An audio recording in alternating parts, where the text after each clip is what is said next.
నమస్కారం, మీకు స్వాగతం మా ప్రత్యేక వీడియో. ఈరోజు మనం చర్చించబోయే విషయం యువతకు అత్యంత ప్రధానమైన పెళ్లికి ముందే సహజీవనం అంటే లివ్ ఇన్ రిలేషన్షిప్. ఇది ప్రస్తుతం చాలా మందిని ఆకర్షించుకుంటుంది. కానీ ఇందులో ఉన్న ప్రయోజనాలు ఏమిటి, సమస్యలు ఏమిటి, మన సమాజంలో దీని స్థానం ఏమిటి, ఇవన్నీ మనం ఈ వీడియోలో పూర్తిగా అర్థం చేసుకుంటాం. మీరు కూడా మీ అభిప్రాయాలను కామెంట్లో తెలియజేయండి. మన దేశంలో లివ్ ఇన్ రిలేషన్షిప్ పై వ్యతిరేకంగా, అనుకూలంగా అనేక చర్చలు జరుగుతున్నాయి. కొన్ని దేశాల్లో ఇది చాలా సహజంగా ఉంటుంది, కానీ మనకు ఇది ఇంకా కొత్త. కాబట్టి ఈ ట్రెండ్ యువత ఎందుకు ఆకర్షితులు అవుతున్నారు, వారికి ఎదురవుతున్నటువంటి సమస్యలు ఏమిటి, లీగల్ పరంగా, మానసికంగా, కుటుంబ పరంగా, ఆర్థికంగా ఏమైనా ఇబ్బందులు ఉన్నాయా, ఇవన్నీ వివరంగా చర్చిద్దాం. ఇప్పుడు మనం యువత లివ్ ఇన్ రిలేషన్షిప్ల వైపు ఎందుకు ఆకర్షితులు అవుతున్నారు అనే విషయాన్ని పరిశీలిద్దాం. పెళ్లి అంటే జీవితాంతం ఒక వ్యక్తితో ఉండాల్సిన బాధ్యతతో భావించి యువత ముందుగా బంధాన్ని అర్థం చేసుకొని ముందుకు వెళ్ళాలని భావిస్తున్నారు. సమాజ మార్పులు, తల్లిదండ్రుల ఒత్తిడిని తగ్గించుకోవాలని ప్రయత్నం. కొంతమంది తల్లిదండ్రులు పెళ్లికి ఒత్తిడి పెరగడంతో కొంతమంది యువత పెళ్లికి ముందు కలిసి ఉంటూ తన నిజమైన భాగస్వామిని అర్థం చేసుకోవాలని అనుకుంటారు.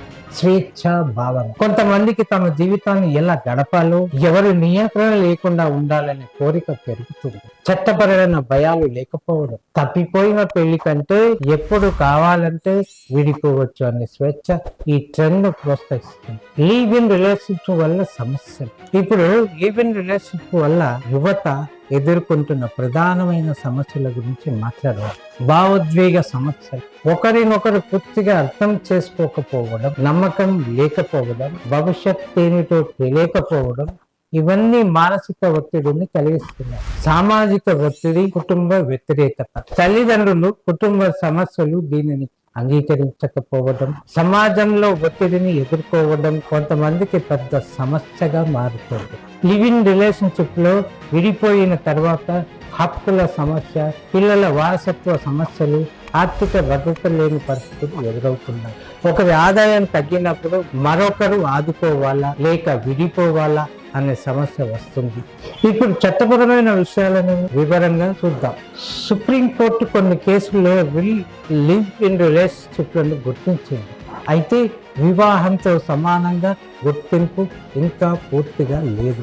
విడాకుల వంటి వ్యవస్థ లేనందున ఒకరి జీవితంలో మరొకరు చట్టపరంగా ఇలాంటి బాధ్యత తీసుకోవాల్సిన అవసరం ఉండదు.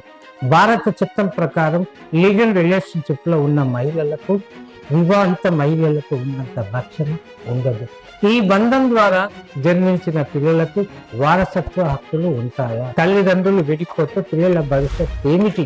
ఇప్పుడు మన సాంప్రదాయపరమైనటువంటి, మతపరమైనటువంటి దృక్పథాన్ని పరిశీలిద్దాం. సాంప్రదాయ వివాహ వ్యవస్థ వర్సెస్ లివ్ ఇన్ రిలేషన్షిప్. ధర్మపరంగా, మతపరంగా ఈ సంధానంపై అభిప్రాయాలు. లివ్ ఇన్ రిలేషన్షిప్ నిజమైన ప్రేమనా లేక ట్రెండ్ మాత్రమేనా? ఈ చర్చ ద్వారా మనం చాలా విషయాలు అర్థం చేసుకోబోతున్నాం. అయితే కొన్ని ముఖ్యమైన సూచనలు మిమ్మల్ని చింతించకుండా ముందుకు తీసుకెళ్తాం. ముందుగా బంధాన్ని అర్థం చేసుకోండి. మిమ్మల్ని ప్రశ్నించండి. నిజమైన ప్రేమనా లేక కేవలం ఆకర్షణనా?